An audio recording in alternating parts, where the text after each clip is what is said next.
კვირაში ერთხელ საჯარო დაწესებულებაში მივდივარ ანტიკორუფციულ სამსახურში, პოლიციაში, შინაგან საქმეთა სამინისტროს საინფორმაციო ცენტრში. არსად არ ყოფილა ეს პრობლემა, რომ ნახეთ, დავასრულებ და გაგაგებინებთ.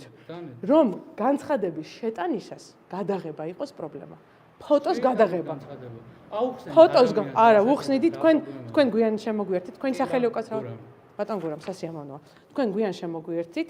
ჩვენ იცით რომ 219 მილიონ ლარს ვიხდით საქართველოს მოქალაქეები და რომ აქ არ შეიძლებოდეს რომ საქართველოს მოქალაქე შემოვიდეს განცხადება ჩააბაროს.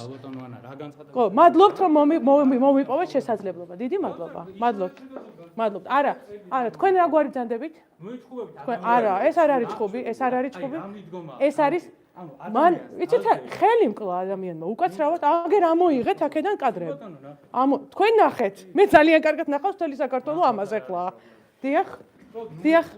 არა, ეს არის მე ვარ საქართველოს მოქალაქე, მოქმედებ 219 მილიონი ლარი ღირს ბაგაბაღების სააგენტოს შენახვა საქართველოს მოქალაქეებისთვის. დაკ რომ არ შეიძლებოდეს განცხადების ჩაბარება და ამის დაფიქსირება, ეს არის აბსოლუტურად სამარცხვინო. აი ამ ბატონმა მითხრა და მასთან გაარკვიეთ. მადლობთ. დაახლოებით 1 წუთის წინ. მადლობთ ყურადღებისთვის. ბატონ გურამ, ხო? მადლობთ რომ მობრძანდით.